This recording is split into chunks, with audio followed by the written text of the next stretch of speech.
In po 7. oktobru se nisem skrivala. Bežala sem iz Egipta, ušla sem iz Egipta, preganjala me je muslimanska bratovščina, imajo en cilj in to je uničiti Zahod. Ta teden sem na konferenci KUFI v Washingtonu, D.C., Kristjani združeni za Izrael. Srečujem najbolj fascinantne govorce z neverjetno revolucionarnimi idejami in imam priložnost spoznati enako misleče ljudi. Zdaj imam staro prijateljico, ki je bila že 2-krat v naši oddaji, mojo dobro prijateljico Dalijo Zijada. Dalija, kako si? Tako sem vesela, da te vidim, tako sem vesela, da sem s tabo. Tako lepo te je videti. Ko sem te prvič intervjuvala, povedala si mi o grozni izkušnji, ki si jo imela v Egiptu, ko si dejansko povedala, da je bil 7. oktober slab. Bila si preganjana. Odšla si in prišla v Ameriko. Drugič, ko sem te intervjuvala. Povedala si mi o grozni izkušnji, ki si jo imela na univerzitetnem kampusu, ko si šla govoriti o Bližnjem vzhodu in te je nekdo poskušal zastrupiti za Božjo voljo. Ampak zdaj si na boljšem mestu. Zdaj sem na veliko boljšem mestu. Spomnim se najnega prvega pogovora, bil je moj prvi teden v ZDA, potem ko sem morala pobegniti iz Egipta. Ja, in se nisem skrivala. Ti se nisi skrivala. Jaz sem se. In spomnim se, da sem objavila sliko in si rekla, ne povej, kje sva. Točno tako. Točno tako. Zdaj pa tukaj sedim z vami v Washingtonu, D.C. Zdaj delam kot koordinatorka za Washington, D.C. in raziskovalka na ISGAB-u, ampak za študij globalnega antisemitizma in politike ter akademski raziskovalni center. Borim se za dobro stvar, borim se za pravo stvar, ne samo za judovsko ljudstvo, ne samo proti antisemitizmu, ampak za liberalno demokracijo. Za civilizacijo. Za civilizacijo, točno tako. Proti vsem silam na desnici in levici ter vsem slabim verskim ideologijam, ki želijo uničiti zahodno civilizacijo od znotraj. Zdaj sem zelo navdušena, da sem del neverjetne ekipe, ki bije ta boj. In počutim se, kot da je to moje maščevalno prizorišče. Povedala vam bom en prizor, ki bo to povzel. Oktobra 2023, po 7. oktobru.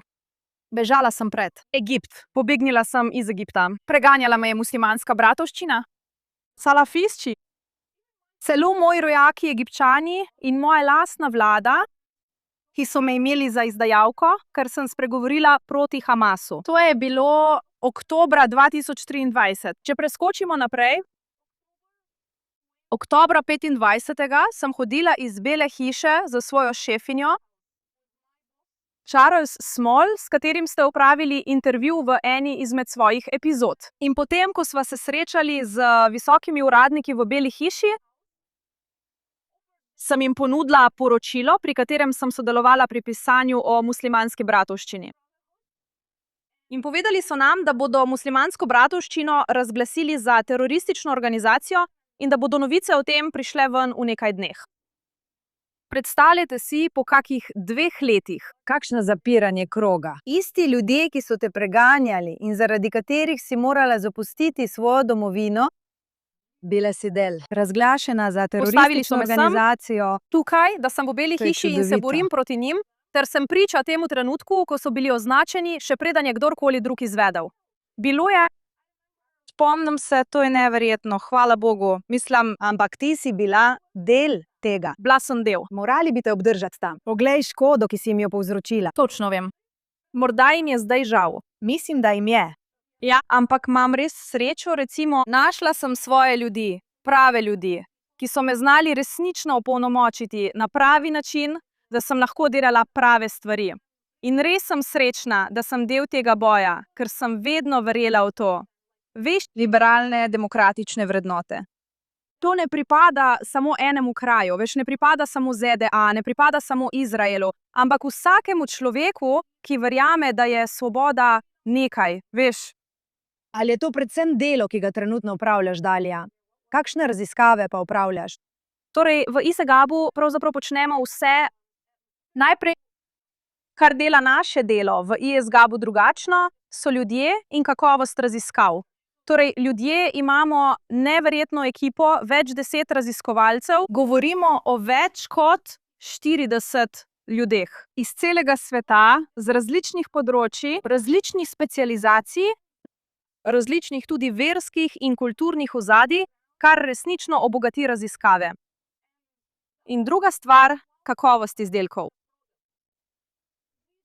Ne pripravljamo samo, kratkih povzetkov, kot jih vsi delajo v Washingtonu ali kateremkoli drugem glavnem mestu na svetu, ampak visokokakovostne akademske raziskave, ki sem jih videla na lastne oči, oblikovalci politik, tukaj in zdaj je, mimogrede tudi povsod. In celo v nekaterih arabskih državah, kjer imamo tudi zelo dobre stike, in bili so tega željni. Ker vse, kar so dobili, so le površinske informacije, kot da ljudje le praskajo po površini, nihče pa ne gre tako globoko, kot gremo mi. Analiziramo ideologije, ki ogrožajo Združene države in druge zahodne države. Povezujemo dogajanje na Bližnjem vzhodu s tem, kar se dogaja tukaj, kar pa ne počne veliko ljudi. Še posebej ob vseh teh trditvah, da anticionizem ni antisemitizem in da je antiamerikanizem nekaj drugega, pa so v resnici vsi povezani. Zato verjamem, da počnemo nekaj posebnega. In res sem zelo vesela, da sem del tega. Ali poslušajo, Dalija? Ali odločevalci poslušajo? Ali kaj ukrepajo glede tega? Ali zdaj čutijo grožnjo? Torej ne samo, da poslušajo, zdaj prihajajo v IZGAB, da usposabljajo svoje osebje iz različnih velikih agencij v ZDA. Kako se spoprijeti z radikalnim islamizmom? Kako se spoprijeti s protesti, ki se dogajajo povsod? Da jim damo namig, kaj ti slogani pomenijo, ki jih ljudje uporabljajo, kdo so, celo analizirati. Mislim, naš najnovejši projekt, ki smo ga pravkar začeli, je o DSA. Ja. In Demokratična socialistična zveza, ki jo dejansko imajo. Morali bi se poimenovati islamisti.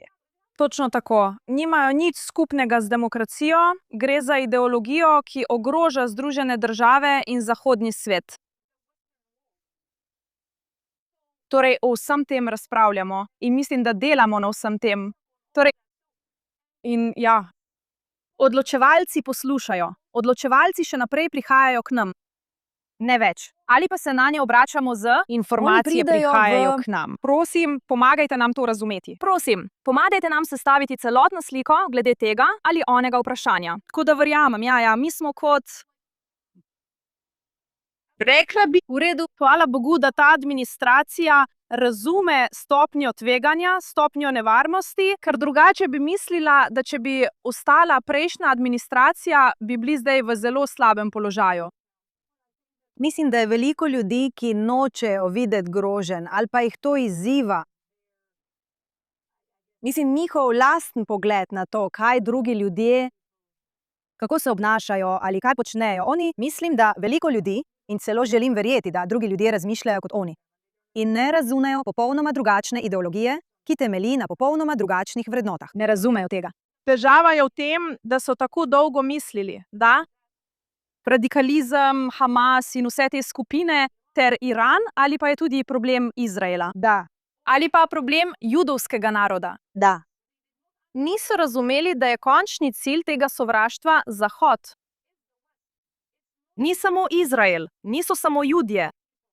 In pravzaprav napadi na judovsko skupnost tukaj v ZDA, ki smo jih videli v zadnjih 2 letih, niso bili naključni. Niso se zgodili zgolj kot odziv na neko vojno, ki se dogaja tisoče milj stran. Bilo je namerno in dobro načrtovano. In zakaj prav Judje? Ker če pogledate vso literaturo teh radikalnih skupin, bodisi komunistov ali islamistov, rdeče-zelene naveze, v vsej njihovi literaturi imajo en cilj in to je uničiti Zahod. In da bo uničili Zahod, morate pogledati stebre, na katerih Zahod stoji, in jih uničiti enega za drugim. Največji steber pravzaprav nekoč je bila krščanska ideologija. Zdaj krščanska ideologija ni več tako močna kot prej. Ironično je, da je večina Zahoda danes brez Boga. Da. Kateri je edini steber, ki je še vedno tako močan, ki se osredotoča na kolektivno identiteto. Mimogrede, njihova kolektivna identiteta ni samo verska, ampak vključuje tudi te liberalno-demokratične vrednote. Vrednote, to je koncept svobode. To je judovska skupnost. Mi smo v napoto. Oni so v napoto.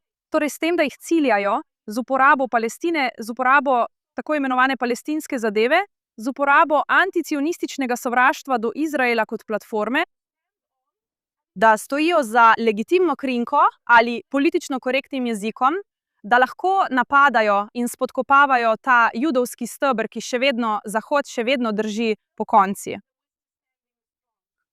To je njihov cilj in zato smo videli vse to sovraštvo. In k temu bom dodala, da smo v zadnjem letu videli še dodatno plast tega sovraštva, in sicer usmerjanje proti evangelikalni krščanski skupnosti.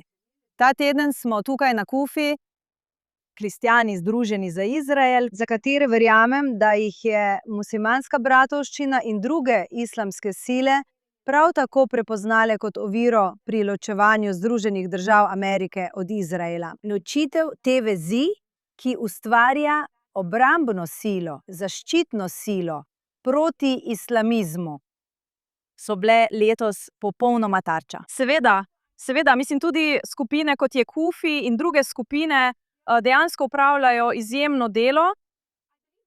Verjamem, da razumejo grožnjo, o kateri sem vam govorila, pravkar sem vam govorila o tem, da s tem, ko ščitijo judovsko skupnost, ščitijo tudi sebe.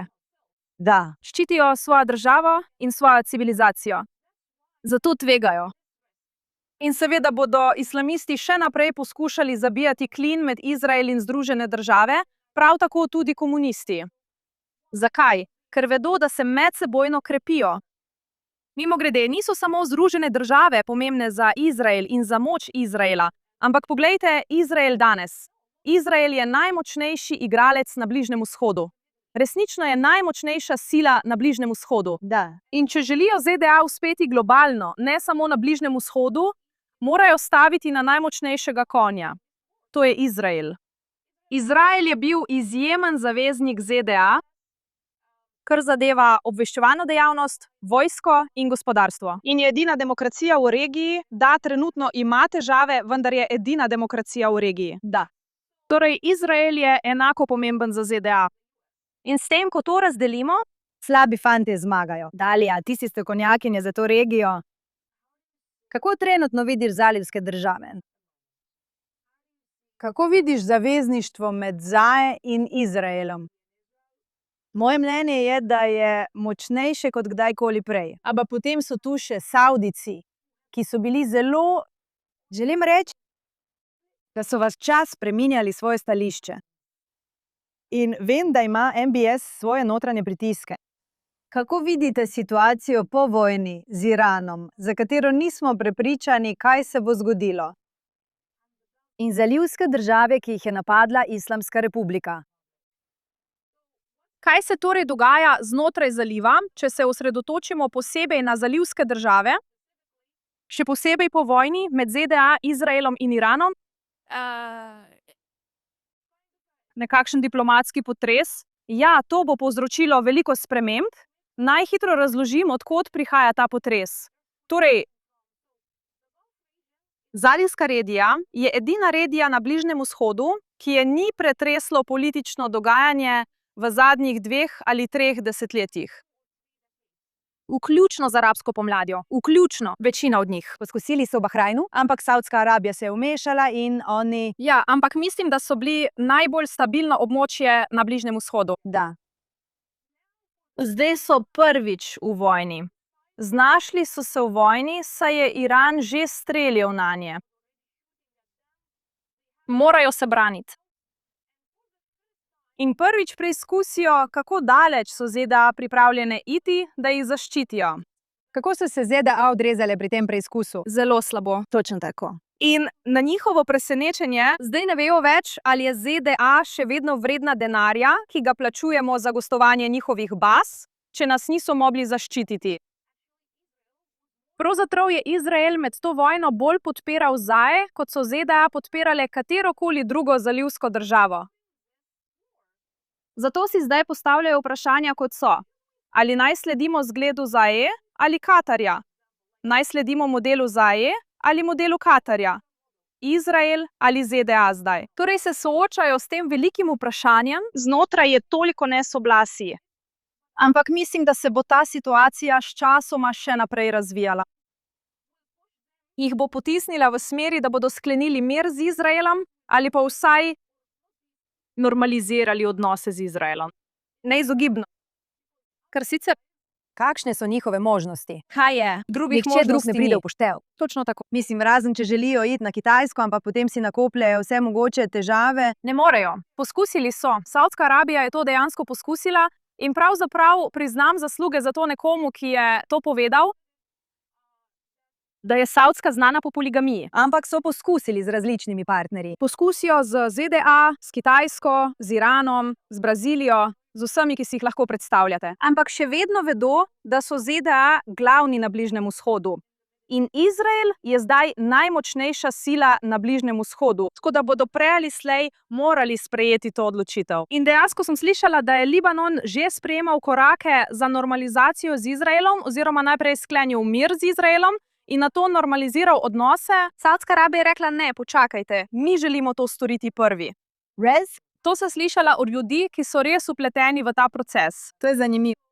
Torej, Savdska Arabija je hotela najprej potegniti prvo potezo, veš, kot mi smo to naredili pred Libanonom in tako razmišljajo, žal, ker ni pametno. In zakaj je Savdska Arabija tako zmedena?